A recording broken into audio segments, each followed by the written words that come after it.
नमस्कार जंटू में स्वागत है आपका। मैं हूं योगेंद्र, आप देख रहे हैं खास खबर। खास खबर में हम बात करेंगे दिल्ली में जिस तरह की सियासी घमासान चल रहा है। बात दिल्ली पूरी कैपिटल है, वहां जो सियासी घमासान होता है पूरे मुल्क में उसकी एक वॉइस आती है। यहां बात करेंगे अरविंद केजरीवाल और बीजेपी के बीच सीधी जो नोकझोंक अक्सर हम देखते हैं, सियासी बयानबाजी जो देखते हैं, उसको लेकर के अभी कुछ अरविंद केजरीवाल ने फिर कहा है, ट्विटर के जरिए भी कहा है और बयान भी जारी किया है।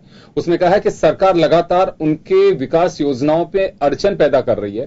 साथ ही उन्होंने यह भी आरोप लगाया है कि बीजेपी और कांग्रेस दोनों उनकी योजनाओं से बौखलाई हुई हैं, क्योंकि जवाबदेही बनती है। उन्होंने कहा कि हमारी मोहल्ला क्लिनिक हो या फिर स्कूल से जुड़े काम हो या पीने के पानी की व्यवस्था हो, जो काम हमने दुरुस्त किए हैं उनसे बौखला गए हैं। शीला दीक्षित ने भी हाल ही में कहा था कि अरविंद केजरीवाल सीधा टकराव करके अपने कामों से बच रहे हैं। तो उन्होंने शीला दीक्षित को भी जवाब दिया है कि आप एक बार मोदी सरकार के साथ कुछ दिन के लिए काम करके देखें, 1 साल काम करके देखें, पता चल जाएगा किस तरह से काम होता है। चलिए, तो यही हमारा सारा मजमून है आज का चर्चा करने का। और साथ ही हम ये भी बात करेंगे जिसमें केंद्र सरकार ने कहा है कि ज्वाइंट सेक्रेटरी लेवल के अधिकारी कॉर्पोरेट सेक्टर से भी आ सकेंगे। इस पर भी केजरीवाल ने कहा है कि हमने तो 3 साल पहले यह फाइल चलाई थी जिस पे सरकार ने अड़ंगा लगाया था और ऑब्जेक्शन किया था। अब सरकार के समझ में इतनी देर से क्यों आ रही है कि ऐसे काम किए जा सकते हैं। तो चलिए मजमून देखिए और फिर लौटते हैं हमारे पैनलिस्ट के पास। दिल्ली सरकार और केंद्र के बीच खींचतान कम होने का नाम नहीं ले रही है। एक बार फिर से दिल्ली के मुख्यमंत्री अरविंद केजरीवाल ने केंद्र सरकार पर परेशान करने का आरोप लगाया है। उन्होंने कहा है कि सीबीआई ने उनकी मोहल्ला क्लिनिक परियोजना की जांच शुरू कर दी है और उसने अनेक वरिष्ठ अधिकारियों को सम्मन किया है। मुख्यमंत्री ने कई ट्वीट कर ये आरोप लगाए हैं। केजरीवाल ने ट्वीट में कहा है कि केंद्र सरकार कई बार इस तरह की जांच करवा चुकी है, लेकिन उनके हाथ कुछ नहीं लगा। केजरीवाल ने यह भी कहा कि अगर हम दोषी हैं तो हमें गिरफ्तार क्यों नहीं किया जाता। केजरीवाल ने केंद्र सरकार की उस अधिसूचना पर भी सवाल उठाए जिसके तहत निजी कंपनियों के शीर्ष अधिकारी सीधे 3 साल के लिए आईएएस कैडर के अधिकारी बन सकेंगे। उन्होंने कहा कि जब दिल्ली सरकार ने 9 सलाहकारों की नियुक्तियां की थी, तब केंद्र सरकार ने क्यों उनकी नियुक्ति को रद्द करवा दिया। दिल्ली की केजरीवाल सरकार की लगातार केंद्र के साथ खींचतान चल रही है, लेकिन कांग्रेस भी केजरीवाल पर हमला करने का कोई मौका नहीं छोड़ती है। शीला दीक्षित के सरकार चलाने के ज्ञान पर केजरीवाल ने पलटवार किया है और शीला दीक्षित को चुनौती दी है कि मोदी राज में शीला दीक्षित 1 साल भी सरकार चलाकर दिखा दे। ब्यूरो रिपोर्ट, जन टीवी न्यूज।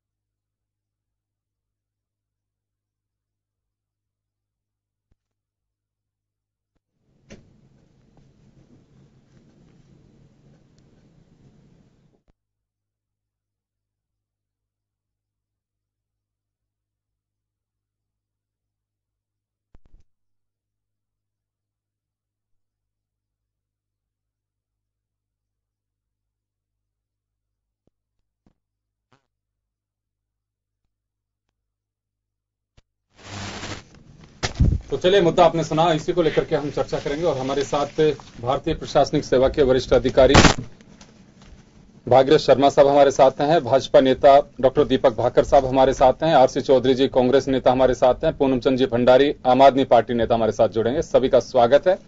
शर्मा साहब, आपसे मैं जो सबसे पहले बात करना चाहूंगा कि गवर्नमेंट का एक नया एक प्रयोग है, एक प्लान है कि ज्वाइंट सेक्रेटरी लेवल के जो अधिकारी हैं सीधा किसी भी तरह के सीधा एक इंटरव्यू फेस करना होगा। आपको यूपीएससी का एग्जाम भी फाइट नहीं करना होगा और सीधे आप उस पद पर पहुंच जाएंगे, ज्वाइंट सेक्रेटरी बनेंगे। निश्चित रूप से एक सीनियर आईएएस अफसर ज्वाइंट सेक्रेटरी बनता है गवर्नमेंट ऑफ इंडिया में। तो आप क्या मानते हैं इसको लेकर के? सर्विस का जो स्ट्रक्चर है वो सुधर पाएगा? हमारा जो रिटर्न है पब्लिक के प्रति एक कहें कि जवाबदेही जो है ऑफिसर्स की, उसमें कुछ इजाफा होगा, कुछ स्थितियां बदलेंगी? देखिए, इसके 2 आयाम है। सही माने में ये नया प्रयोग नहीं है जी। थैचर के टाइम पे यूके के अंदर ये प्रयोग पहले ही किया जा चुका है, अभी तक लागू है। भारत की अगर बात करें, भारत की करें तो वहां का एक अनुभव जो है वो भारत भी ले सकता है जी। वहां उन्होंने डिपार्टमेंट्स को तोड़ के गवर्नमेंट डिपार्टमेंट्स को जी ब्यूरोक्रेट्स हेड करते थे, उनको तोड़ के और उन्होंने अलग अलग कॉरपोरेशन टाइप बॉडीज बना दी और उनके हेड्स उन्होंने जिस नेचर का वर्क था उस नेचर के टॉप एक्सपर्ट को, चाहे वो प्राइवेट सेक्टर में हो चाहे गवर्नमेंट सेक्टर में हो, उनको एक्सपर्ट्स को उनका हेड बना दिया। यहाँ तो ब्यूरोक्रेट तो एक जर्नलिस्ट हो, एक जनरल उसे कैटेगरी में आता है। स्टेट्स में भी वैसे तो बनाए जा रहे हैं कि हमारे यहाँ पे भी जो डिस्काउंट्स बनाए गए थे, आरटीडीसी में बनाया जाता है कि पीडब्ल्यूडी का जो चीफ इंजीनियर है जी उसको, तो इससे कुछ मान सकते हैं कि बेहतर सर्विसेज मिल पाएंगी, टेक्निकल एक्सपर्टाइज अपने को मिलेगी। और कॉर्पोरेट सेक्टर का जो कल्चर है वो गवर्नमेंट में आएगा। गवर्नमेंट वर्किंग जो है एक तरह से बहुत ही एक स्टीरियोटाइप ऑफ हो गया। बिल्कुल बिल्कुल। लेकिन अधिकारी जो है आज अगर कहीं पे भी कोई डिप्टी सेक्रेटरी आईएएस है जो डायरेक्ट अपने एग्जाम से चुन करके आया है, उसके ऊपर ज्वाइंट सेक्रेटरी आप बैठाएंगे, वहां क्या कुछ आपको लगता है कि ईगो प्रॉब्लम नहीं होगी? नहीं, वो देखिए मेरे ख्याल से ये जो अपॉइंटमेंट कर रहे हैं ये ऐसे डिपार्टमेंट्स पे बिठाएंगे जो या तो कॉर्पोरेशंस हो या कोई इस तरह के टेक्निकल डिपार्टमेंट्स हो, या ज्वाइंट सेक्रेटरी के बाद में सीधे सेक्रेटरी को रिपोर्ट होगी। जैसे मान लो वाणिज्य मंत्रालय का एग्जाम्पल दे रहा हूँ जी, उसके अंदर अगर कॉर्पोरेट ये बताया भी है, कुछ मंत्रालय है, नागरिक उड्डयन है, एग्रीकल्चर है, तो ये सारे कॉर्पोरेट सेक्टर से कनेक्टेड है जी। और कॉर्पोरेट कल्चर आएगा और वर्किंग उसका सुधरेगा मेरे हिसाब से। तो चलिए भंडारी साहब, यहां अरविंद केजरीवाल जी ने इसी बात को लेकर के एक ट्वीट किया है कि हम तो 3 साल पहले ही ये सुविधा चाह रहे थे कि प्राइवेट सेक्टर में अगर कोई अच्छे लोग हैं तो उनकी सेवाएं सरकार को लेनी चाहिए। हमने फाइल चलाई लेकिन उसे डंप कर दिया गया। अभी तो खुशी होनी चाहिए आप लोगों को कि केंद्र सरकार में भी ऐसा होने जा रहा है। नहीं, डबल स्टैंडर्ड क्यों?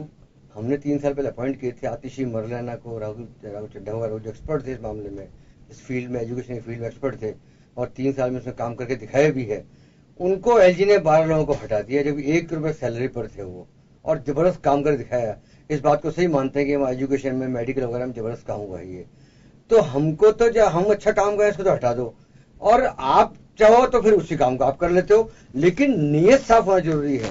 अगर ऐसे लोगों को लाके बिठा दिया जाएगा, उसका मिसयूज करें तो अलग बात है। नीयत साफ हो, जैसे आज नील कैनी टाइप है, जैसे अपने ये रघुराम राजन थे, ऐसे लोगों को लाकर के आप इस प्रकार के एक्सपर्ट लाके बिठाते हो तो देश के लिए बहुत अच्छी बात है। लेकिन इस प्रकार के लोग जो हमारे अपने लोग ऐसे जाके बैठ जाएं जो उनके फायदे की बात कर रहे हैं, जैसे आज सारी संस्थाओं खत्म हो, सीबीआई में ऐसे लोगों को बिठा दिया करके जो चाह रहे हैं वही कर रहे हैं। इसी प्रकार से इलेक्शन कमीशन जहां जाए अब ऐसे लोगों को लाके बिठा रहे हैं, उससे तो और खराब माहौल रहेगा। नीयत साफ होनी चाहिए। एक्सपर्ट लोगों जिनकी समाज में जिनकी पूरे वैल्यू है कि हाँ के वाकई बहुत बढ़िया काम करते हैं, उन लोगों को लाते हैं तो बहुत अच्छी बात है। लेकिन इस प्रकार से अगर दूसरे आए तो उनको भी ताड़ना दो भाई, उन पे चेक बैलेंस रखो आप। तो इस प्रकार की यह एक छोटा सा सवाल है। अरविंद केजरीवाल जी ने ट्वीट भी किया है कि मोदी सरकार उन्हें लगातार परेशान कर रही है। ऐसा क्यों लग रहा है कि परेशान कर रही है? इसलिए कर रही है, सीबीआई उनके पास है, एंटी करप्शन ब्रांच उनके पास है। तो हमेशा से रहती है किसी नहीं, लगातार छापे यूनियन गवर्नमेंट के पास हमेशा से मैं कह रहा हूँ लगातार। जब सत्येंद्र जैन है हेल्थ मिनिस्टर है, 3 बार सीबीआई छापे मार दिए, एक कुछ मिला नहीं उनके खिलाफ में। उन ऑफिसर्स को सस्पेंड क्यों नहीं करते हैं? सीबीआई छापा मारती है। सीबीआई छापा कब मारती है? सीबीआई में लोकल में फर्क होता है। सीबीआई की एक इमेज है, सीबीआई पूरी जांच करने बाद में एक जब उनको ऑथेंटिसिटी होती है, कोई मिलता है मटेरियल, उसके बाद जाके छापा मारते हैं और वहां हाथ मलते हैं कुछ मिल नहीं रहा है। 3 बार मार दिया, बताइए आप, 3 बार छापे मार दिए। 7 केसेस ऐसे भी पेंडिंग है, 7 सीबीआई की पेंडिंग है। केजरीवाल साहब का जेल भेजा, हमको इतने साल तक क्यों लटका रखा आपने? तो प्रश्न ये है कि जब इस प्रकार के काम होते हैं तो उन अधिकारी के खिलाफ कार्रवाई क्यों करते हैं? तो जो इनका मिसयूज किया जा रहा है, सीबीआई का मिसयूज कर रहे हैं, एसीबी का मिसयूज कर रहे हैं, हर संस्थाओं का मिसयूज कर रहे हैं, तो अगर ये ऐसे लाएंगे तो इसका मिसयूज करेंगे। इनकी नीयत आपको लग रहा है कि अगर ये यूपीएससी परीक्षा बिना फाइट के सीधे इंटरव्यू के जरिए जिन कॉर्पोरेट सेक्टर से ऑफिसर्स को लाने की प्रक्रिया शुरू की जा रही है, इसमें भी आपको लग रहा है कि इसके रिजल्ट्स नहीं आ पाएंगे? मैं तो उचित नहीं मानता हूं। देखिए, चलिए भाकर साहब के पास में जाना चाहूंगा। मैं भाकर साहब के पास में आपका बात का जवाब मैं लेना चाहूंगा। भाकर साहब, यहां 2 बातें हैं। अरविंद केजरीवाल का एक तो ये ट्विटर के जरिए सीधा हमला कि 3 साल पहले हमने इस तरह की फाइल चलाई थी, हमने अपॉइंटमेंट्स किए थे, एलजी के माध्यम से उन्हें खारिज करवाया गया। सरकार उस काम में अड़ंगा लगा रही थी। अब लेकिन सरकार के समझ में आ रही थी, इस बात की क्या गारंटी है कि उसके रिजल्ट्स अच्छे आएंगे? और आरोप सीधा है कि सिर्फ परेशान करने के लिए अरविंद केजरीवाल के लिए यह काम करवाया गया था वाया एलजी। ये ट्विटर पे उन्होंने हमला बोला है बीजेपी पे, मोदी सरकार पे। हमारी शासन और प्रशासन में साफ नियत और सही विकास ही हमारा मूल मंत्र है। और जहां तक आप दिल्ली और केजरीवाल जी के संबंध बात करते हो, basically he is an anarchist. वो आप बोल रहे थे हम चुपचाप सुनने की आदत डालिए, थोड़ी बहुत आप थोड़ी बहुत सुनने की आपका मौका आएगा तो आप प्रतिकार करिए। भंडारी साहब मैं आऊंगा आपके पास में, फिर जवाब नहीं मिल पाएगा इससे। जी तो बेसिकली जो मैंने बताया कि वो हमेशा जहां भी रहते हैं वो एक विरोध की राजनीति करते हैं, और उन्होंने शुरुआत इस पे की थी। जब अन्ना जी ने अपना आंदोलन शुरू किया था जिस बात को लेकर के, उन्होंने सबसे पहले उनके साथ धोखा किया, जो भी कुछ किया। धीमे धीमे देखिए मैं अरविंद केजरीवाल जी की एक उनकी तौर तरीके पे बात आ रही है, तो वो बेसिकली उनकी राजनीति का मूल और वही चीज मूल वो प्रशासन में लेके आए कि कैसे कहां पे वो चाहते हैं कि रोड़ा बने। उन्होंने बात की फ्री बिजली पानी की, वो एक तरह से मानते हैं कि फर्जीवाड़ा था। उन्होंने बात की मैं कभी सरकारी बंगला लूंगा, फर्जीवाड़ा किया। कभी सरकारी गाड़ी को उपयोग नहीं किया, गलत बात की। आप देखिए उन्होंने वो सब कुछ किया जो उन्होंने मना किया था, और वो सब कुछ नहीं करे जो उन्होंने कहा था। तो जिस आदमी की कथनी करनी में बहुत ज्यादा वेरिएशन आ रहा है, लोगों के प्रति उस व्यक्ति का विश्वास एक तरह से आप समझे न के बराबर हो गया। आप ये देखेंगे आने वाले समय में उनकी राजनीति का मूल ही था एंटी कांग्रेसिज्म। तभी बात हुई, आप देखिए एक हफ्ते पहले बात हुई, देखिए एक बात पहले हुई कि उन्होंने उस व्यक्ति के मूल में ही कि एंटी गवर्नमेंट स्टैंड हो, हमेशा ये बात तो कैसे एनार्किस्ट बन के काम करूं, कैसे कामों में रोड अटकाएं, उसी के साथ वो आएगा। तो आप उससे कल्पना कर सकते हैं कि प्रशासन के अंदर भी वो ऐसा काम करेगा। हमारी सरकार प्रशासनिक सुधार की तरफ एक बहुत बड़ा कदम उठाया। एडमिनिस्ट्रेटिव रिफॉर्म्स एक हमारी सरकार का बहुत बड़ा एजेंडा था।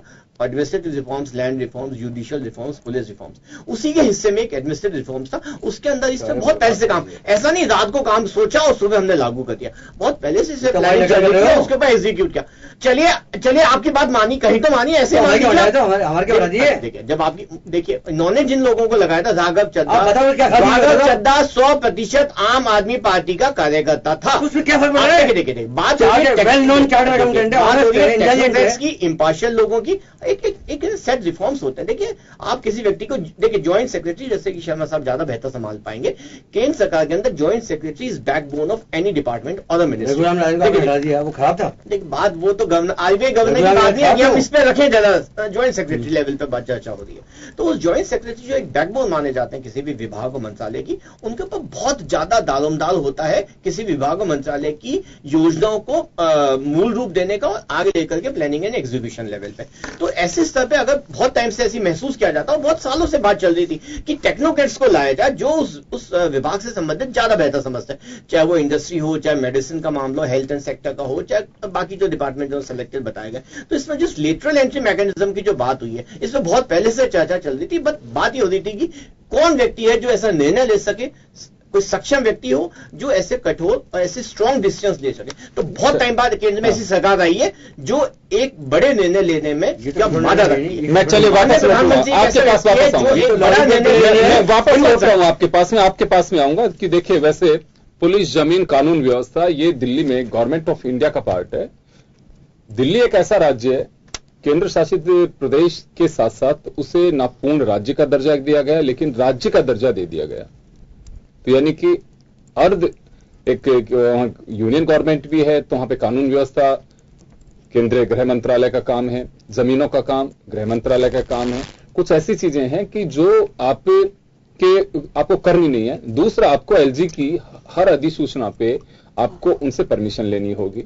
और दिल्ली में नया जो प्रयोग हो रहा है, ये नया प्रयोग तो नहीं कहूंगा मैं, क्योंकि पहले से किया हुआ था और बाकायदा एक गजट नोटिफिकेशन के जरिए राइट्स दिए गए वहां पे मुख्यमंत्री को भी और वहां के जो एलजी हैं उनको भी। लेकिन टकराव की जो स्थिति है अरविंद केजरीवाल और वर्तमान सरकार के बीच है। कई मरतबा ऐसा हुआ है कि कांग्रेस की गवर्नमेंट रही है, बीजेपी की सरकार रही है, वहां पे बीजेपी की केंद्र में सरकार रही है, कांग्रेस की गवर्नमेंट स्टेट में रही है। लेकिन बहुत ज्यादा ऐसी स्थितियों का पता भी नहीं लगा कि जब चर्चाएं आने लगी तब भी खंगाले जाने लगे कि दिल्ली सरकार के पास में राइट्स क्या है। अभी शीला दीक्षित ने कुछ दिन पहले कहा कि अरविंद केजरीवाल टकराव ज्यादा चाहते हैं, काम से अगर ध्यान रखें तो ज्यादा ठीक है और जवाबदेही बनती है। इस पे ट्विटर पे जवाब दिया शीला दीक्षित को कि आप एक साल मोदी सरकार के पास से अपना स्टेट चला करके बता दीजिए। यानी कि अरविंद केजरीवाल एक बड़प्पन मानते हैं कि बड़ी बात मानते हैं कि मोदी साहब के टाइम पे सरकार चला रहे हैं और लगातार चला रहे हैं। जब तक चुनाव नहीं होंगे, जब तक मुझे लगता है मुख्यमंत्री वो रहेंगे। इस पर मैं आरसी चौधरी जी का जवाब लेना चाहूंगा। चौधरी साहब, यहां बात जो सियासी जंग है वो तीनों ही पार्टियों में उलझी हुई है। बीजेपी, कांग्रेस और आम आदमी पार्टी कहती है बीजेपी कांग्रेस मिलकर के मुझे परेशान कर रहे हैं। कांग्रेस कहती है कि बीजेपी के एजेंट है अरविंद केजरीवाल। बीजेपी कहती है कि कांग्रेस जैसे कहती है वैसे करते हैं केजरीवाल। तो ये बड़ा एक अजीब पहल ही है। ये सुलझा तो आप ही लोग सकते हैं, वास्तव में कौन किसके कहने से काम कर रहा है? देखिए, लोकतांत्रिक व्यवस्था में जनता का जनादेश होता है, वो सबसे बड़ी चीज होती है योगेंद्र जी। दिल्ली की सरकार के अंदर जितने बड़े प्रचंड बहुमत की जो सरकार बनी वो आम आदमी की सरकार बनी। आज केंद्र के कुछ हिस्से में जो राज्य के जो लाभांश आते हैं और दूसरे जो महकमे हैं, जिस प्रकार से केजरीवाल जी ने एक भ्रष्टाचार को लेके एक अपॉइंट करने का एक प्रयास किया था और उसमें केंद्र सरकार ने हस्तक्षेप करके उसको हटा दिया। तमाम जो चीजें आखिर भ्रष्टाचार के मुद्दे पे लेके, चाहे तमाम दोनों जो सरकारें थी वो लेके आई, आखिर उसकी लड़ाई को आखिर वहां पे उन्होंने कहां पे छोड़ दिया। वो मुद्दा है वो गौन हो गया और सियासत पे अपने हक और हकूक के लिए कहीं ना कहीं अपने हितों के लिए टकराव शुरू कर दिया। आज जरूरी यह है कि दोनों ही जो सरकारें हैं, चाहे केंद्र की हो चाहे राज्य की हो, लोकतांत्रिक सरकारें और लोग के लिए अगर वो बैठ के कहीं ना कहीं साझा करके पब्लिक के बीच में जाए, ये इश्यू है और इसके मुद्दे पे हमारा ये नजरिया है और हम इसके अंदर ये चीजें चाहते हैं, वहां पे ये ना हो कि कहीं ना कहीं अधिकारों का कब्जा करने की बात हो रही है। तो अधिकार चाहे केंद्र की सरकार करना चाहे चाहे दिल्ली की सरकार करना चाहे, कहीं ना कहीं वहां पे जनता के हितों का जो होता है वो नुकसान होता है। इसलिए इतने बड़े जो जनादेश का है, बहुत लंबे समय बाद में 33 साल के बाद में एक प्रचंड बहुमत की सरकार केंद्र में बनी और वो जो बहुमत की जो सरकार बनी वो एनडीए की सरकार कहलाती है, लेकिन भाजपा की सरकार है। एनडीए आज तक कहीं नजर नहीं आता था, ना ही एनडीए का उन्होंने कभी संयोजक उन्होंने घोषित किया। लेकिन तमाम तरीके से जिस प्रकार से एलजी का इंटरफेरेंस है इतनी बड़ी चुनी हुई सरकार के बीच में, वो कहीं ना कहीं इंगित करता है। और केंद्र की सरकार ने तमाम जो कॉन्स्टिट्यूशनल संस्थान है, संवैधानिक जो संस्थान है, ऑटोनॉमस बॉडीज हैं, उन बॉडीज में जिस प्रकार से लोगों को सीनियरिटी को क्रॉस करके किसी दूसरी तरीके से एक ही राज्य के तमाम अधिकारियों की जो एक फेडरल संघ जो होना चाहिए था उसको दरकिनार करके एक ही, मुझे सिर्फ इसी व्यक्ति में विश्वास है, उसी के आधार पे तमाम चीजें कर दी। और उन संस्थानों से जुड़े हुए चाहे चुनाव आयोग, उसके पूरे जो 8 प्रमुख चुनाव आयुक्त होते हैं वो एकता होकर साझा प्रेस कॉन्फ्रेंस करके कहते हैं कि कहीं ना कहीं चुनाव आयोग की साखगिरी है। सुप्रीम कोर्ट के 4 जजेज जो कॉलेजियम में लेके जो उनके कॉन्फ्लिक्ट्स रहे, जिस प्रकार से जजों के जो नाम चौधरी साहब आप कहीं ना कहीं परेशान किया जा रहा है। हाँ, निश्चित रूप से कहीं ना कहीं उसके जो दिल्ली की जो जनता ने जनादेश दिया उसका दायित्व बनता कि केंद्र सरकार को उसकी रक्षा करनी चाहिए थी। चलिए, कई कांग्रेस के नेता इस बात को कह चुके हैं कि वैसे तो अरविंद केजरीवाल अपने तरीके से चलने की कोशिश कर रहे हैं, वो दूसरे ख्वाब भी देख रहे हैं, लेकिन सरकार को चाहिए एक बार सर मैं कांग्रेस के जो नेताओं के बयान है मैं उसका जिक्र कर रहा हूं। उन्होंने जो बात की है और उसमें कहा गया है कि लेकिन चुनी हुई जो सरकार है जिसे मैंडेट मिल गया उसे सरकार चलाने का अवसर दिया जाना चाहिए, समय का इंतजार करना चाहिए, जवाबदेही उनकी बनती है। अगर वो कुछ कर पाते हैं कि नहीं कर पाते तो जनता उनका जवाब देगी। लेकिन फिलहाल दोनों तरफ से काफी ये कहा जा सकता है कि अरविंद केजरीवाल और बीजेपी के बीच या केंद्र सरकार के बीच सब कुछ ठीक नहीं है। अभी तक ये जंग जारी है। और एक बात और मैं बड़ी बताना चाहूंगा कि मोहल्ला क्लिनिक 101 जगह चल रही है जिसे 1000 करने की कोशिश की जा रही है, उसकी सीबीआई जांच शुरू हो गई है। जल बोर्ड के बाद अब एक अरविंद केजरीवाल के महत्वाकांक्षी योजना जिसे वो बता रहे हैं अपनी फ्लैगशिप योजनाओं में जो बता रहे हैं वो मोहल्ला क्लिनिक जो है अब उसकी भी जांच शुरू होगी। चलिए, एक बार फिर मैं वापस से भंडारी साहब आपके पास आना चाह रहा हूं। दूसरे एक बड़ी योजना की जांच सीबीआई करने जा रही है, अब इसकी जांच भी सीबीआई करने जा रही है। Most welcome. हम तो मना कब कर रहे हैं, खूब आप जांच करो ना। 3 साल हो गए, जांच कर रहे हो आप। मैं कहा अंदर भेज रहा हूं, हमको तैयार बैठे ना, केजरीवाल साहब तो तैयार बैठे, जेल भेज रहा हूं हमारे को। क्यों जाना क्यों चाहते हैं, अंदर क्यों जाना चाहते हैं? नहीं, अगर गलत किया तो क्यों जाएंगे अंदर? गलत काम किया है। कोई आदमी जब कॉन्फिडेंटली कहता है ना, बाकी लोग तो कहते हैं ये घबरा रहे, हम डर थोड़ी रहे। उनके आइए जांच करो ना। 3 बार जब छापा मार दिया, अभी मेरे साथी भाजपा के कह रहे थे कि एनआर किस्त है। अरे काम किया दिल्ली के अंदर, वादे किए निभाए हमने, पानी फ्री किया हमने, बिजली के दाम आधे किए हमने, एजुकेशन फ्री, मेडिकल फ्री। जो पुल आपके सरकारों में 350 करोड़ के बने थे 250 करोड़ में बना दिए हमने। इतना काम जनता काम कर दिखा रहे हैं और आप क्या एनआर किस्त हो रहे हैं। जो काम हमने किया था, प्राइवेट लोगों को रखा जो एक्सपर्ट थे जिन्होंने बढ़िया मोहल्ला क्लिनिक का काम किया और जो अच्छे काम किए, उनको तो आपने एलजी हटा दिया। संसदीय सचिव हमारे लिए हमको हटा दोगे, औरों के चलेंगे। किस तरह का डबल स्टैंडर्ड कर रहे हैं। मोदी जी ने कोई काम किया कि इतने वादे निभाए, 15 लाख रुपए खाते में आ जाएंगे, महंगाई कम कर दूंगा और पेट्रोल दाम कम कर दूंगा और बहुत हुआ ये सरकार और मैं मांस का एक्सपोर्ट बंद कर दूंगा। कितने वादे किए थे? तो प्रश्न ये है कि जो एक सरकार अच्छा काम कर रही है, आप कह रहे हैं साहब जनता वहां दुखी हो रही है। अरे बवाना में उपचुनाव हुआ, आपने पूरी ताकत लगा दी, फिर भी हम जीत के आ गए। तो जनता तो मुझे सर्टिफिकेट दे रही है, जनता के लिए काम करें, जनता के लिए हम लगातार काम कर रहे हैं। और एलजी जिस तरह तंग कर रहे हैं, मुझे बताइए जब काम एक्सपर्ट काम, आप तो बताइए काम पहले देखें हमने काम में क्या कमी कर दी है, हमारी योजनाएं बेकार है क्या? अब जांच के लिए रोका कि खूब जांच करो ना, आप मोहल्ला करने की फाइलें रोक रखी है उन्होंने। अच्छा, अरविंद केजरीवाल जी भी एक बात कहते हैं और आप भी एक बात कर रहे हैं, सीसीटीवी एक बात आप भी कह रहे हैं, किसने रोके आपके? आपके एलजी लोग कुछ रोके? सीसीटीवी कैमरा आप बात कर रहे हैं इंटरनेट देने की, आपके इंटरनेट और कैमरा की बात है, उसके अंदर एलजी अच्छा भवाना चुनाव की बात करें, भवाना चुनाव के अंदर वो एक बात है, देखिए उस समय की कब देखिए उस समय पार्टी का निर्णय था, जो भी कैंडिडेट था वो चूंकि पहले आपका विधायक रह चुका, आप इस बात को भी पूरी तो भवाना बाई इलेक्शन को आप रेफरेंडम मान के मत चलिए, आने वाले समय में दिल्ली की जनता आपको आईना दिखाने वाली है, दिल्ली का जो पूरी गुजरात में दिखा दिया, कर्नाटक में दिखा दिया, केरला में दिखा दिया, अजी कर्नाटक में तो आपके सभी लोगों की जमानत जब्त हुई, प्रतिशत आपका क्या हो रहा है? कर्नाटक आपका क्या हो रहा है? जमानत जब्त हुई है।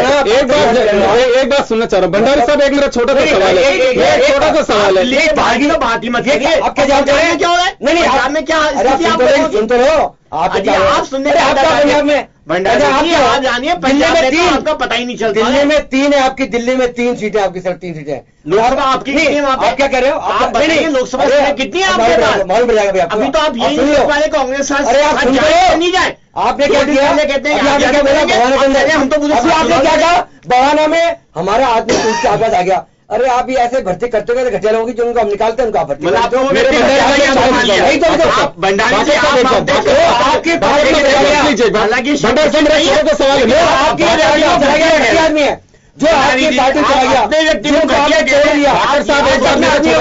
एक बार भंडारी साहब बड़ा मुश्किल होगा, ऐसे तो मैं सवाल ही नहीं ले पाऊंगा, बहुत मुश्किल। नहीं, आप दोनों से ही गुजारिश है मेरी कि आप लोग बीच में मत बोले, मैं तो आपसे जानना चाह रहा हूं और सीधी सटीक आप बात कहिएगा, पूरी इसको भूमिका मत बनाइएगा। मैं ये जानना चाह रहा हूं कि अरविंद केजरीवाल साहब का मैंने अभी ट्वीट देखा, 4:33 पे उन्होंने एक ट्वीट किया था और उसमें कहा सीधा प्रधानमंत्री पे, भाजपा पे हमला बोला उन्होंने और कहा है कि परेशान किया जा रहा है। जब ये सीबीआई की बात हुई कि मोहल्ला क्लिनिक की सीबीआई की जांच की जा रही है, मैं एक बात जानना चाहूंगा आपसे कि एजेंसीज हैं, उनका काम जांच करने का है, तो इस तरह का रिएक्शन क्यों कि परेशान करने के लिए ऐसा किया जा रहा है?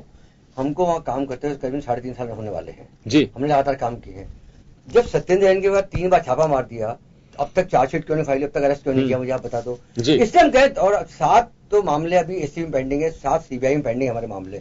तो अब जब वो सीबीआई, मैंने आपको कहा इतनी बड़ी एजेंसी है जिस पर लोगों को विश्वास है और जो बड़े मामलों पर पूरा पुख्ता प्रूफ होता है तभी छापा मारती है, वरना सीबीआई कभी इस प्रकार काम नहीं करती है। लोकल पुलिस तो कभी किसी प्रभाव में आके छापा मार सकती है, मिले ना मिले, लेकिन सीबीआई का छापा मारना एक प्रश्न चिन्ह लगाता है, वहां कुछ ना मिले। इससे कई बार ट्वीट कर रहे हैं कि भाई अब भेजा जेल भेज दो ना, क्या बात है, मैं जो अच्छा काम करे किसी न किसी प्रकार से उस काम को बंद कर दो। सीबीआई वाले हमारे अधिकारियों को बुला के धमका रहे, गालियां बक रहे हैं। बताइए अब ये तो हाल इनकी सरकार के अंदर हो रहा है, क्यों कर रहे हैं भाई? जो कार्रवाई करनी कर लो, अरेस्ट कर लो, जेल में। आप लोगों को क्या लगता है क्यों किया जा रहा है ऐसा? क्यों किया जा रहा है लोगों के साथ ऐसा? इसलिए किया जा रहा है, पूरे देश के अंदर एकमात्र दिल्ली सरकार है जो जनता से वादे किए, वादे निभाए। 48 महीने 48 वादे हमने पूरे निभाए। आपको लगता है कि बीजेपी घबराई हुई है आप लोगों से? घबराई, जबरदस्त घबराती है। चलिए अब क्यों घबराई है, उस घबराहट का इलाज क्या हो सकता है? चलिए मैं एक बार भाकर साहब के पास जाना चाहूँ, आपको सुना हाँ दे दीजिए। देखिए हमने तो काम करके दिखाया, वादे निभाए। मोदी जी जो वादे किए थे, एक भी वादा पूरा नहीं किया उन्होंने। अगर कोई वादा पूरा किया हो तो मुझे बता दो, रोजगार दे दिया। आप सुने तो एक बार बताएंगे भाकर साहब, अब आप सुनिए तो सही। आपके सारी बातें 15 लाख सारी चीजों का जवाब एक बार आप सुनिए तो सही। आप सुनेंगे जब तो जवाब देंगे, आप बोलिए मत अब बीच में। भाकर साहब, बौखलाहट और घबराहट बताई जा रही है कि सरकार की। दूसरे एक सवाल यहां पे ये उठता है कि लगातार छापे, जांच करवाई जाती है, तो लेकिन अभी तक सरकार किसी निष्कर्ष पे नहीं पहुंची कि अरविंद केजरीवाल या उनकी सरकार कहां पे करप्शन किया, क्योंकि लगातार जांच करवाई जा रही है। जल बोर्ड पे सीबीआई की रेड पड़ी, वहां पे दस्तावेज पकड़े गए, सत्येंद्र जैन के यहां पे रेड की जा चुकी है, अलग अलग जगह पे जांच करवाई जा चुकी है, लेकिन अभी तक वहां की पब्लिक ये जानना चाहती है कि अरविंद केजरीवाल वास्तव में, उनकी सरकार, उनके नुमाइंदे कहां करप्ट हैं, कहां करप्शन उन्होंने किया, तो ये पब्लिक भी जानना चाहती है। लगातार छापे, इतना मुझे नहीं लगता है कि किस सरकार में इतने छापे डाले गए होंगे। देखिए कोई विशेष नहीं थे। एक तो जैसे ये भूल गए शायद, मैं इनके राजेंद्र जी का भी बता दूं जो पीएसयू सीएम थे, है ना, उनका भी आप नाम लेना शायद भूल गए होंगे। सबसे मुख्य एक वो भी एक केस था। लेकिन जब सरकार के पास प्रिंसिपल सेक्रेटरी टू सीएम जो परेशान हो गए। देखिए फिर ऐसे हल्के आदमी को आपने कैसे मुख्य सचिव? चलिए अब आप देखिए, आप दोनों सवाल मत करिए आपस में, एक बार आपके सवाल जवाब दीजिए मिस्टर बाकर। देखिए सरकार जब भी इस निष्पक्ष जांच एजेंसी होती है, हो सकती है केंद्र के अधीन हो, लेकिन उसके अंदर इंटरफेरेंस ना के बराबर होता है। पहले भी बहुत सालों तक सरकारों के अंदर, आने वाले समय में भी किसी सरकार के अंदर वो काम करेंगे, क्योंकि उनका at the end of the day तो उनकी जवाबदेही और जिम्मेदारी तो सरकार के प्रति ही बनती है या अपने मूल डिपार्टमेंट के प्रति बनती है।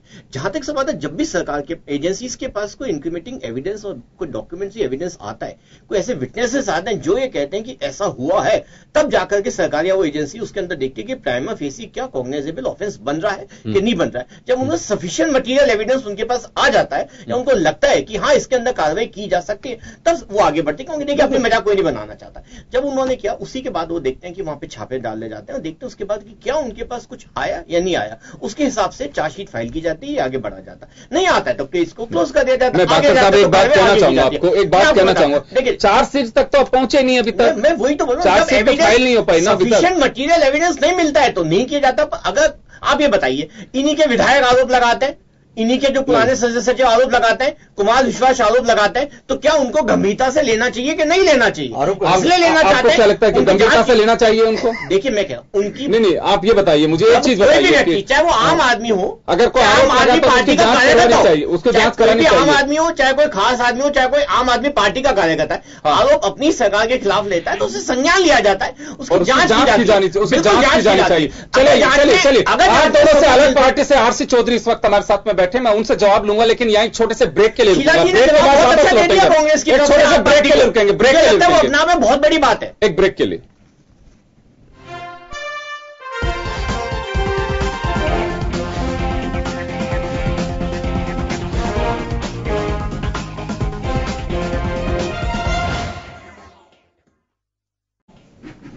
ब्रेक के बाद एक बार फिर आपका स्वागत है। आप देख रहे हैं खास खबर, बात कर रहे हैं दिल्ली के उलझन के बारे में।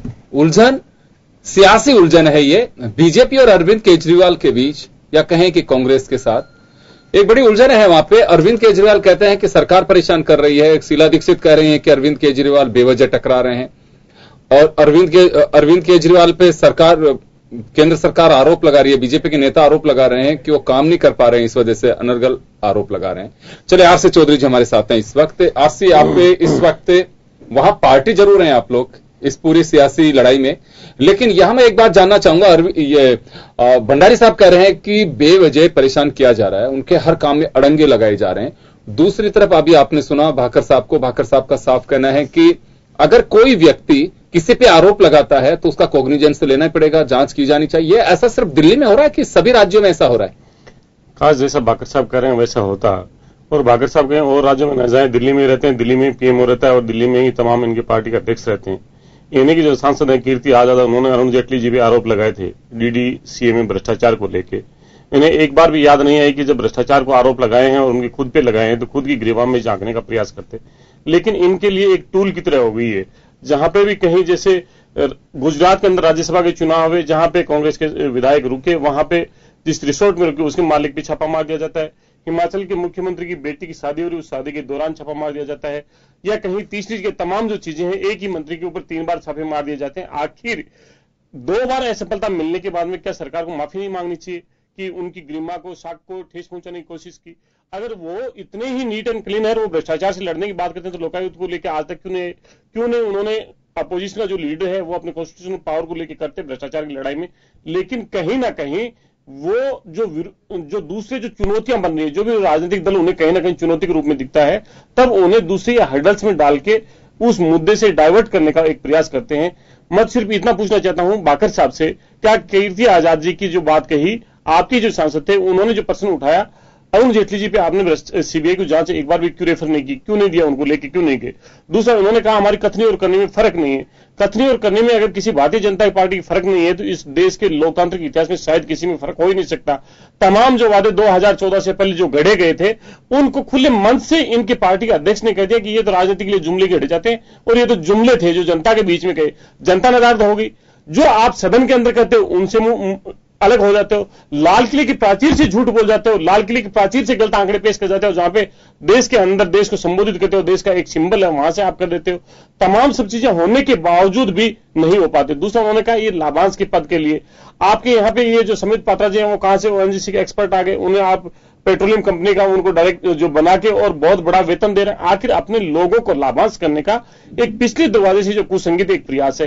ये करें प्रशासनिक आयोग की जो सिफारिशें थी उनमें कुछ सुधार करके करते ना, प्रशासनिक आयोग की जो सिफारिशें थी उनको जारी करते, देश के सामने लिखते रखते और प्रशासनिक और तमाम जो एक्सपर्ट्स थे उनको बैठा के कॉमन कॉन्क्लेव करते और उसके बाद में नतीजे पर पहुंचते। कहीं ना कहीं ये लगता है कि हर जगह जहां पे एक भारतीय जनता पार्टी का प्रचारक है वो प्रचारक सरकार के कार्यों में भी वो आ जाए, वहां पे जो राय है जो ऊपर से संदेश है उसको जैसे का जैसा मान लिया जाए। सिर्फ इसी का एक प्रयास करने का एक बार बार यही एक उद्देश्य रहता है, इसके अलावा कहीं कोई उद्देश्य नजर नहीं आता है। चलिए मैं लौटूंगा आपके पास में, और भाग्यराज शर्मा साहब इस वक्त हमारे साथ हैं। शर्मा साहब, आपको क्या लगता है कि चलिए ये तो बात एक अलग हुई कि प्रशासनिक अधिकारी ज्वाइंट सेक्रेटरी लेवल पे लेकर के आना चाहते हैं जो नॉन ब्यूरोक्रेट होंगे, आपके कॉर्पोरेट सेक्टर से होंगे, और ये बात ठीक है कि अगर कहीं पे चल रहा है तो एक अनूठा प्रयोग है, इसे करना चाहिए। कई राज्यों में इस तरह से हो चुका है, राजस्थान में भी किया जा चुका है। जो अपने स्किल को ठीक से यूज कर सके, अगर देश हित में काम आ सके तो उसको उपयोग लेना चाहिए। मैं आपसे जानना चाहूंगा कि जो कुछ उलझन दिल्ली में चल रही है इस वक्त कि आप छापे डालिए, आप किसी निष्कर्ष पे पहुंचे कि नहीं पहुंचे, तो क्या वास्तव में इसका कुछ बताया जाना चाहिए कि पहले हमने छापे डाले तो इसका ये सब चीजें हुई हैं? अभी प्रशासनिक सुधार की बात हुई जी, मैं प्रशासनिक सुधार आयोग का सदस्य रहा हूं जी। राजस्थान में हमने 11 रिपोर्ट्स दी है, एक भी इम्प्लीमेंट होती है तो करप्शन खत्म होता है, दुकानें उठती है, सारा जनता को राहत मिलती है, सब कुछ होता है। और वंडर मुझे ये हो रहा है कि भारत सरकार की भी प्रशासनिक आयोग दो तीन बार बैठी है। पहली प्रशासनिक आयोग के भी मैंने सारे रिकमेंडेशंस पढ़ी है, वो भी आज की तारीख को वैलिड है। ये कांग्रेस और भाजपा की बात नहीं है। सही माने में किसी भी पार्टी को पावर में आने के बाद में सिस्टम को चेंज करने का टाइम ही नहीं है जी। वो दूसरे चीजों में उलझ जाते हैं, पॉलिटिक्स में उलझ जाते हैं, या करप्शन इतना भयंकर है उसका इलाज हो सकता है, बहुत आसानी से हो सकता है। हमारी एक भी रिपोर्ट आप पुलिस एडमिनिस्ट्रेशन का हमने कहा है, रेवेन्यू एडमिनिस्ट्रेशन का कहा है, रिडर्सल ऑफ पब्लिक ग्रीवेंसेस का कहा है। मैं तो कह रहा हूं छोटी सी बात है कि ये ट्रांसफर्स होते हैं, ट्रांसफर पॉलिसी की 2 रिपोर्ट हमने दी है। हाँ। एक भी रिपोर्ट इम्प्लीमेंट होती है, और क्या जरूरत है साहब, मंत्री महोदय 2 महीने तक जो है छिप करके और लिस्टें बनाते हैं। मेरे एक आर्टिकल छपा था कि इच्छा पत्रों का मगरजाल तबादलों की खेती। इच्छा पत्र देने का एमएलए या एमपी को पावर ही नहीं है, कॉन्स्टिट्यूशनल पावर नहीं है। वो एग्जीक्यूटिव अलग है और विधायिका अलग है, विधायिका का अपना काम थोड़ी, why you are interfering in executive. तो ये सब चीजें हो रही है और गलत हो रही है, उसकी तरफ अगर ध्यान देना, कोई सुधार करने की, मान लो केजरीवाल जी ने कोई सुधार की बात की तो दूसरे अपोज करते हैं, अब भाजपा ने सुधार की बात की तो दूसरी तरफ से अपोजिशन आ रहा है। तो हम सुधार करें ना, जो कर रहा है उसको तो स्वागत करें, हम सुधार काम हो कहा रहे हैं जी। यहाँ एक बात और मैं जानना चाहूंगा आपसे, आप देखिए इस वक्त आप रिटायर्ड हैं और आप बिल्कुल फ्री हैं, क्योंकि उस समय के बंदे से होते हैं कि गवर्नमेंट के सर्विस रूल्स में बंदे होते हैं, कई बार एक ये रहता है कि अपन अननेसेसरी क्यों किसी पे बयानबाजी करें। या मैं एक बात जानना चाहूंगा कि वर्तमान परिप्रेक्ष्य में आप देख रहे हैं कोई राजनीतिक दल अगर कोई कदम ऐसा उठाता है जिसे आप लोगों को लगता है, खासकर ब्यूरोक्रेसी से जो लोग निकले हैं, जो एक समझ रखते हैं कि हाँ बिल्कुल इस कदम से सरकार के प्रशासनिक कार्य में दक्षता होगी, इसको और फ्रीडम मिलेगी, काम करने की तीव्रता होगी, जवाबदेही बढ़ेगी, तो कुछ ऐसी चीजें अगर कोई सरकार अगर उठाती है, सपोज आज ज्वाइंट सेक्रेटरी की बात की जा रही है, या फाइल पहले अरविंद केजरीवाल लेके गए हों, या किसी स्टेट में इस तरह के ऑर्गेनाइजेशंस जो हैं आपके सेमी गवर्नमेंट की तरह बने हुए हैं, उनके अगर सीएमडीज को बनाए जाते हैं, तो कहीं आपने सुना है किसी राजनीतिक दल को जिसने कहा हो कि हाँ बिल्कुल अप्रिशिएट करना चाहिए और ये अगर सक्सेस होता है तो हम भी इसे अडॉप्ट करेंगे? ऐसी कोई चर्चा सुनते हैं आप कभी? ऐसी चर्चा इसलिए नहीं सुनते हैं कि किसी की मंशा कोई चेंज करने की है ही नहीं जी। उनका जो कार्यविधि है और जो एजेंडा है वो बिल्कुल डिफरेंट है जी। वो डिफरेंट ये है कि आज इलेक्शन के अंदर अगर 20 करोड़ खर्च करके एक एमपी बनता है तो 200 करोड़ की बात करेगा, 500 करोड़ की बात करेगा, वो सोचेगा तो सुधार कोई नहीं चाहता। सुधार कहां से चाहिए? आज पार्लियामेंट के अंदर, मैं माफी चाह रहा हूं एमपी साहब से और पार्लियामेंट से भी, आज लोग कह रहे हैं कि 1/3 से 2/3 तक पार्लियामेंट दागी है। दागी का मतलब क्या है? रिपोर्ट्स बताती हैं 10 साल से ऊपर की सजा के क्राइम किए हुए हैं, और क्राइम किए हुए हैं, उनको सजा क्यों नहीं मिल रही है? कि एक कहावत है अंग्रेजी की, वो हालांकि अच्छी नहीं लगेगी किसी को, कि politics is the last resort of scoundrels, ये कहावत है। तो वो वहां जाके छिप जाते हैं। आज लालू जी को 20 साल के बाद में कैसे याद आया चारा घोटाला? क्या देश को, मैंने देखिए यूके में मेरी ट्रेनिंग थी, मेरे ट्रेनिंग का एक पार्ट था, सेशन कोर्ट में मैं 3 दिन तक बैठा। 3 महीने से पुराना कोई केस ही नहीं था, 9 केस आए थे, और सेशन कोर्ट मोबाइल है, county council to county council mobile है।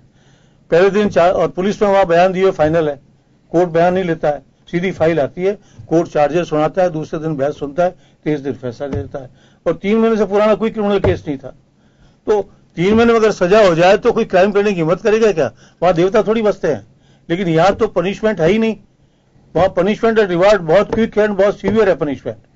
ये अगर हमारे यहाँ हो जाए तो सारा नक्शा ही बदल जाए। लेकिन हम यहाँ देखिए कुछ हद तक कल्चर विदेश से लेना तो चाह रहे हैं हम, लेकिन नहीं लेना नहीं चाह रहे हैं। हाँ, देखिए मैं एक चीज और कह रहा हूँ, नहीं, लेकिन जो जवाबदेही आपकी है, अगर आप करप्शन करेंगे तो उसके पनिशमेंट क्या होगा? हम उन चीजों से किनारा कर रहे हैं। मैं तो कह रहा हूं कि ये करप्शन का एक कारण और भी है। मेरे टाइम पे जब मैं सर्विस में था, 94 में मैं रिटायर हुआ, हालांकि 21 साल तक दूसरे पदों में रहा मैं, वर्ल्ड बैंक में और मैं कई जगह। लेकिन मैं ये कह रहा हूं, उस टाइम पे 7 लेवल थे इस सेक्रेटरीट के अंदर, राजस्थान सेक्रेटरीट में, आज 11 लेवल हो गए। और यूके के अंदर मैंने उनके एडमिशन को स्टडी किया है, वहां 2 से तीसरा लेवल ही नहीं है। एक लेवल जो है प्रोसेस करेगा केस को, दूसरा लेवल डिसीजन दे देगा। यहाँ तो 7-11 लेवल तक। चलिए यहाँ एक सवाल हो रहा है मेरा, तो दिल्ली को लेकर अगर बात करें, दिल्ली को लेकर के बात करें, तो अभी तक की जो इनका टकराव है, सब कुछ है, इसको लेकर क्या मानना है आपका कि वास्तव में दिल्ली में कुछ ऐसा चल रहा है? नहीं, ये पॉलिटिकल टकराव है जी। दिल्ली में वो कोशिश कर रहे हैं, हाँ, नई चीजों की कर रहे हैं, उस कोशिश को पॉलिटिकल कारणों से सक्सेसफुल नहीं होने दिया जा रहा है। मेरा ये पर्सनल थिंकिंग है, आई मे बी रॉन्ग, लेकिन मुझे ये लग रहा है केजरीवाल ने कोशिश की है कि कोई नई चीजें लाए, किसी तरह से नयाचार किया जाए, कुछ वादे उनके पूरे हुए हैं, पर ये पॉलिटिकल वोट बैंक वाला मामला है और कुछ नहीं है ये। जी बिल्कुल, इसमें कोई संदेह नहीं है कि जो बातें सामने निकल करके आ रही हैं उससे लगता है कि वहां टकराव जो है वो सिर्फ एक ईगो को लेकर के है, और ऐसा कोई प्रशासनिक टकराव नहीं हो सकता जब हम संवैधानिक दायरे में उन गजेट्स में अगर बंधे हुए हैं तो कहीं किसी तरह का टकराव नहीं होता। सबकी अपनी लिमिटेशंस है, सबके राइट्स तय हैं, तो इसी तरह से टकराव की स्थितियां तो नहीं बननी चाहिए, लेकिन बनी हुई है। भाकर साहब, आपने सुना भाग्यवत शर्मा साहब को कि कुछ चीजें अगर कहीं कोई अच्छी की जा रही है, अभी आपने कहा कि कॉग्निजेंस लेना चाहिए अगर कोई शिकायत करता है, तो आशीष चौधरी साहब ने कहा कि कॉग्निजेंस केवल अपोजिशन वालों पे लिया जाना चाहिए, या कहीं पे अगर कोई बात आती है सत्ता पक्ष में तो उसकी भी हल्की फुल्की जांच होनी चाहिए। देखिए, मैं इनको जानकारी के लिए दे दूं, जो कीर्ति आजाद वाली जो कंप्लेंट थी उसमें पूरा अध्ययन किया गया, उसकी पूरी बारीकी से जांच हुई, उसके अंदर तथ्य नहीं पाए गए, कोई एविडेंस नहीं माना। लेकिन बात बताइए, कीर्ति आजाद ने कहा कि जिस मैटर के एक बार सुनिए, लेकिन सर कीर्ति आजाद ने जो बात कही है कि जिन डॉक्यूमेंट्स की जांच होनी चाहिए थी वो डॉक्यूमेंट्स प्रोवाइड ही नहीं करवाए गए, उनकी जांच ही नहीं हुई, तो जांच किस बात की जा रही है? वो सबूत के साथ में सर वो सबूत दे रहे हैं कि मेरे को सुना जाना चाहिए। डीडीसीए जो मामला है, देखिए डीडीसीए एक एजेंसी अलग। चलिए, आपको क्या लगता है? लेकिन भाकर साहब, सांसद ये बात कह रहे हैं कि मैं जो डॉक्यूमेंट दे रहा हूं उनको देख लीजिए एक बार। योगेंद्र जी, डीडीसी में सीबीआई क्या बात करेगी? क्या पब्लिक देखिए, सीबीआई का केस होता है जहां पे उनको लगता है कि पब्लिक फंड का मिसयूज हुआ है। वो फंड कहां से आ रहा है? डीडीसी मेरे को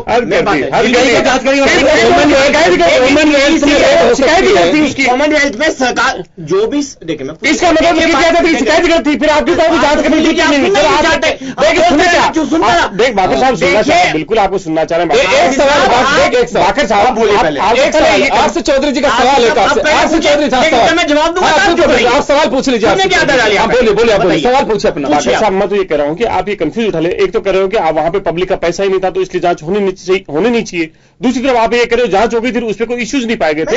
दोनों में से देश की कौन से तथ्य? देखिए, सीबीआई क्यों नहीं करेगी? सीबीआई की एजेंसी से होना चाहिए था। बड़ी डिग्निटी में जब कोई है तो क्या छोटी एजेंसी वहां पे न्यायिक जांच? आपका जवाब सुनिए, जवाब सुनिए। हाँ बोलिए। पहले आप कॉमनवेल्थ गेम्स की बात है, कॉमनवेल्थ गेम्स के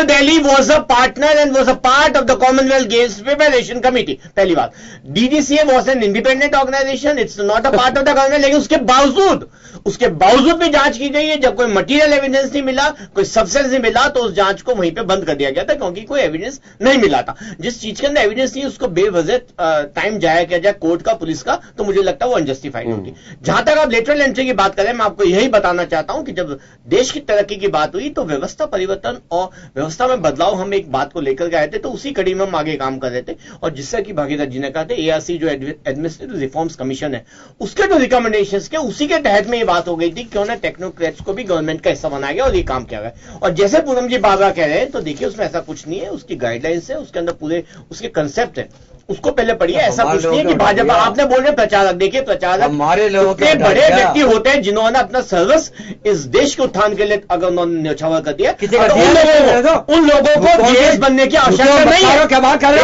हो? उन्हें कौन से लोग बताएंगे कैसे काम किया? देखिए सारे शब्दों से काम किया। भंडारी साहब मानी चाहिए आप लोग क्या काम कर रहे हैं? भंडारी साहब आप आरोप क्या काम कर दिया एक मेरा सवाल है, भंडारी साहब एक मेरा सवाल है, शर्म आनी चाहिए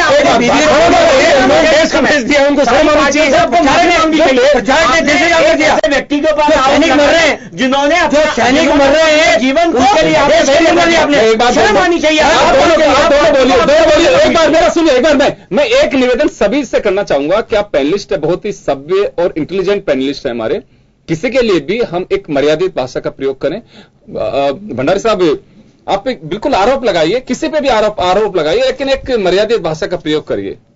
भाकर साहब भी भी कहना चाहूंगा, आपसे भी मैं कहना चाहूंगा। प्रचारक ऐसा क्या काम करे, देश के लिए काम करे प्रचारक ने? आपसे सही बात है, आप सवाल उठा सकते हैं, जवाब देने को तैयार हूं। आप बताइए, राजनीति चलिए, दिल्ली को आपने दिल्ली को पूरा लूट के छोड़ दिया, खोखला करके रख दिया, गड्ढे कर दिया दिल्ली को आपने। एक बार भंडारी साहब आपके तरफ से मैं कहना, एक सवाल मेरा मैं एक बात कहना चाहता हूं भाकर साहब, आपने जो अभी कहा है कि लूट के खा गए, उसका इन्होंने पहले सवाल खड़ा किया था कि हमारी जांच करवाइए, अगर अरविंद केजरीवाल, मनीष सिसोदिया कोई भी दोषी आप उठा करके अंदर करिए। ये लिबर्टी किस बात की दी जा रही है? अगर वास्तव में लूट के खा रहे हैं तो ये तो एजेंसी सीधा गवर्नमेंट का दखल है उसके लिए। कितने विधायक जेल चले गए, इनके कितने लोगों को इस्तीफा देना पड़ा?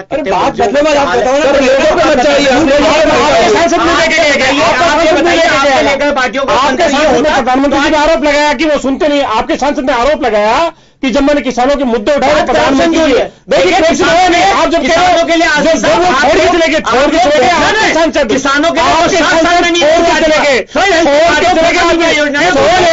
कितना बड़ा घोटाला किया, कितना मुस्लिम दिनों में आपने निजी कंपनियों को फायदा दिया, निजी कंपनियों को आपने मालामाल बना दिया, किसानों को आपने कंट्रोल में दिया, निजी कंपनियों को 20,000 करोड़ रुपए साल में फायदा दिया, किसान 5-5 रुपए के लिए आपने मजबूत कर दिया। निश्चित रूप से किसान जानता है, किसान जानता है कि उसको किसान जानते हैं, इसीलिए में मिलती है किसान के खिलाफ आप इसीलिए समय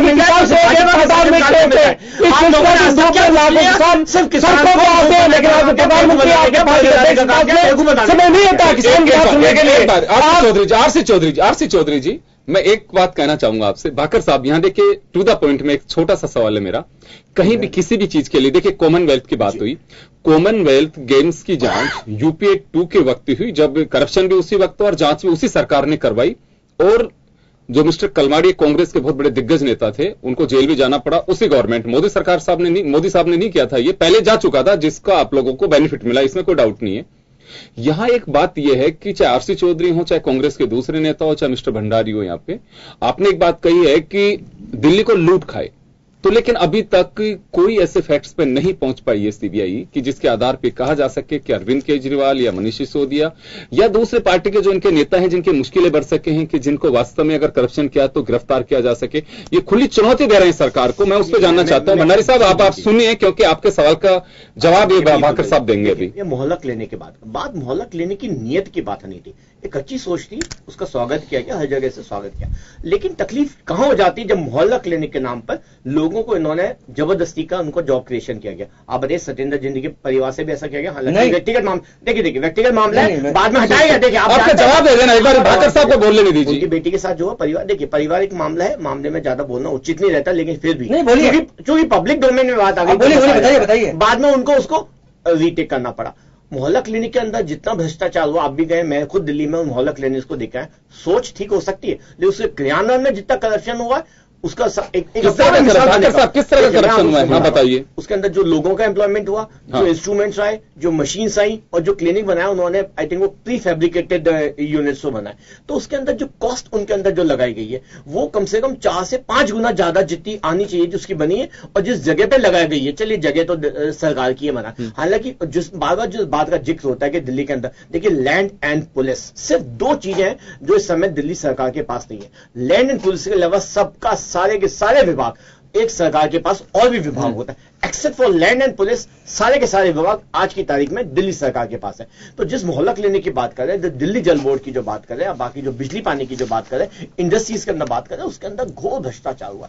जहां मौका देखा इनके लोगों को लगा कि हम पहली बार आए, अब शायद कभी आ नहीं पाए, तो जहां मौका मिला इन लोगों ने सोचा कि हम किस तरह लेकिन आपने जवाब देना, मैं आपको बता दूं, जहां जहां हमें एविडेंस मिलता है उससे आगे हम आगे फाइल प्रोसेस होती है। जहां लगता है कि नहीं है, मटीरियल एविडेंस नहीं है, या हमें लगता है कि केस कोर्ट की स्क्रूटनी को स्टैंड नहीं कर पाएगा और बेवजह कोर्ट का समय झूठ बोल रहा, तो इसलिए उस मामले को हम आगे नहीं बढ़ाते, उसको वहीं खत्म कर देते हैं, क्योंकि हम जानते हैं कि उसकी अदालत से ज्यादा बड़ी जनता की अदालत है, जो आने वाले समय में अपने वोटों की तरह से आपकी सरकार को जवाब देगी, अरविंद केजरीवाल जी को जवाब देगी कि क्या वो भ्रष्टाचारी है क्या नहीं है। शीला जी को 15 साल के बाद जवाब दिया था, अरविंद केजरीवाल जी को 5 साल बाद ही जवाब देने वाले हैं। ठीक है, दिल्ली दिल वालों की है, वहां की जनता। बहुत बढ़िया बात है, बहुत अच्छी बात है। मैं भाकर साहब, लेकिन अभी भी भाकर साहब अभी भी, लेकिन वो मिस्टर भंडारी के सवाल का जवाब नहीं आया अभी तक कि वास्तव में, हाँ बताइए, आपने कहा कि ये सारी चीजें, लेकिन वाया सीबीआई कभी अभी तक इस तरह की कोई बातें, तो चार्जशीट पेश करवाइए, जल्दी करवाइए इसमें। जब जांच क्यों नहीं हो रही है? अभी देखिए किसी मामले में छोटी जांच जल्दबाजी होती है, सीबीआई से पहले ही नहीं होता है, तो बदनामी भी हमारी होगी। हम एक निवेदन करना चाहूंगा सर, एक निवेदन करना चाहूंगा मैं सर, एक निवेदन करना चाहूंगा कि कहीं पे भी सीबीआई जब जांच करती है, एफआईआर दर्ज होती है, आप सब लोग विद्युत जन अच्छे से जानते हैं। नहीं सर, मैं एक बात कहना चाहूंगा, तो सबसे पहले सीबीआई पूछताछ के नाम पर तीसरी बार अगर बुला रही है तो समझ जाइए कि सीबीआई उठा के अंदर टिकाने वाली है। चिदम्बरम से ज्यादा कौन इस बात को समझ सकता है, जो देश के गृह मंत्री भी रह चुके हैं, फाइनेंस मिनिस्टर रह चुके हैं, बहुत अच्छे से कानून को जानते हैं। उन्होंने अग्रिम जमानत क्यों ली, इसी बात को लेकर के लिए। तो अगर वास्तव में सीबीआई के पास में फैक्ट हैं तो सब जानना चाहते हैं किस बात का इंतजार है कि अरविंद केजरीवाल को गिरफ्तार नहीं किया जा रहा है। बहुत लंबी प्रक्रिया होती है जिसके अंदर एक फुल प्रूफ, ये दिल्ली में बनाई जा रही है। मैं जानता हूँ, लीगल आप जानते हो क्या फुल प्रूफ है? बताइए आपको, मैं नहीं बताऊँ, आपको नहीं बताऊँ क्या बताइए, क्या फुल क्या होता है? केस बनाने के लिए सारी चीजों का अध्ययन करना होता है, उसको कलेक्ट किया जाता है, उसके बाद ही चार्जशीट फाइल होगी। आप बताइए, अगर हमारा पहली बार में अगर फाइल रिजेक्ट हो जाती है तो बदनामी आपकी नहीं होगी, बदनामी हमारी सरकार की होगी। हम नहीं चाहते, हम उसे एक लॉजिकल कंक्लूजन तक ले जाना चाहते हैं कि अगर कोई कल्प्रिट है तो उसे सजा मिलके रहेगी। अब मैं तो जवाब दूं सर, मैं एक बात जानना चाहता हूं कि लालू यादव के खिलाफ जो नई अभी कुछ बहुत टाइम लगा था, चार्जशीट में फाइल में बहुत टाइम लगा था, वो तो सजा हो गई, उसकी बात मैं नहीं कर रहा। हाल ही में जो अभी मनी लॉन्ड्रिंग और इनके जो केस है, उनकी बेटी मीसा भारती, उनके फार्म हाउस सीज कर दिए गए और भी जो दूसरी प्रॉपर्टीज हैं उनको अटैच कर लिया गया, उसमें बहुत फास्ट सीबीआई ने वर्क किया है। और दिल्ली का फार्म हाउस हो चाहे दूसरे, उनको पूछने के लिए ईडी ने, सीबीआई ने, सब जो एजेंसी, इनकम टैक्स ने, सबने बहुत फास्ट काम किया है। तो कहने का मतलब यह कि बहुत अच्छी बात है, अच्छी है, इसे अप्रिशिएट किया जाना चाहिए। अगर सीबीआई अपने रूट पे इतना फास्ट काम करती है तो कम से कम इसका जो क्लोजर रिपोर्ट है वो भी जल्दी आएगी, जो भी कुछ करना है। तो यहाँ पे ये लिबर्टी क्यों अरविंद केजरीवाल को दी जा रही है यहाँ पे? मैं बता देता, पूछेंगे जवाब नहीं, आप बोल दीजिए पहले। देखिए मैं एक बात बताऊं, क्या कह रहे हैं, दिल्ली को हम लूट के खा गए। इसका मतलब ये है इनकी एजेंसियां सारी फेल है, सीबीआई फेल है, उसको जांच कराना नहीं आता, दिल्ली पुलिस फेल है, इसके लूट के खा रहे हैं, इनको पता सारा ये।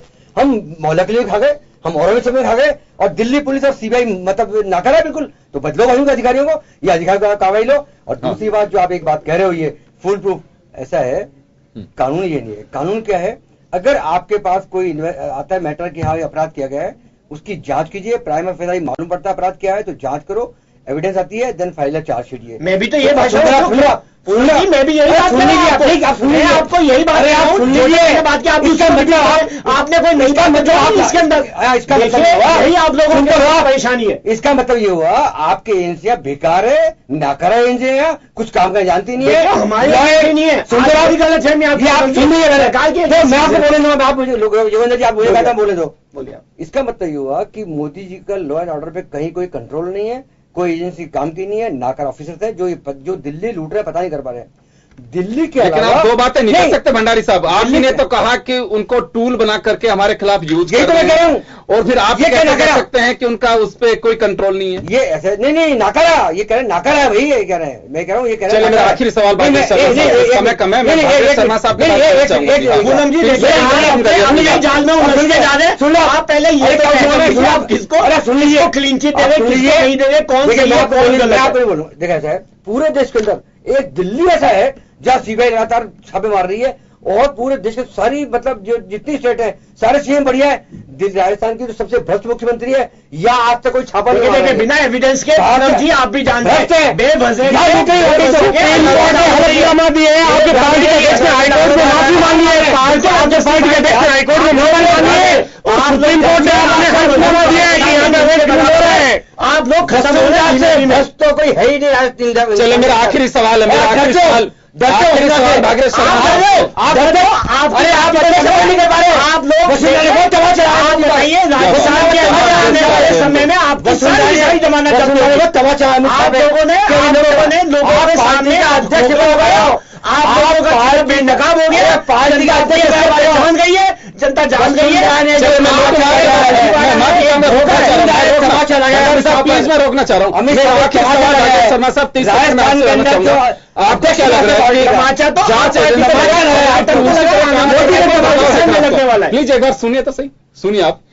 जांच एजेंसियां अभी भी टूल की तरह ही काम कर रही हैं कि कुछ स्थितियां बदली है, या फिर जांच एजेंसियों को वास्तव में अपने भविष्य की फिक्र होनी चाहिए कि हम जिस काम के लिए बने सिर्फ वही काम करें? एजेंसी टूल की तरह काम नहीं कर सकती। इसका एक कारण है कि आज भाजपा की सरकार है, कल मान लो कांग्रेस की। जी, लेकिन आरोप यही लगते हैं एजेंसीज पे, तो इसलिए ये गलत आरोप लगते हैं, और ये आरोप तो नहीं लगने चाहिए। तो सर दिल्ली के अलावा छापा नहीं मार रहे हैं किसी सीएम के? बिल्कुल मैंने भी नहीं, वो डिफरेंट बात है कि वो किसी का कोई गलत काम या गलत नहीं है तो भी संशय हो जाता है, किसी भी जल्दी होता है, जल्दी इसलिए होता है, ये पॉलिटिकल रीजन है। बस दिल्ली के साथ जो कुछ हो रहा है ये पॉलिटिकल रीजन।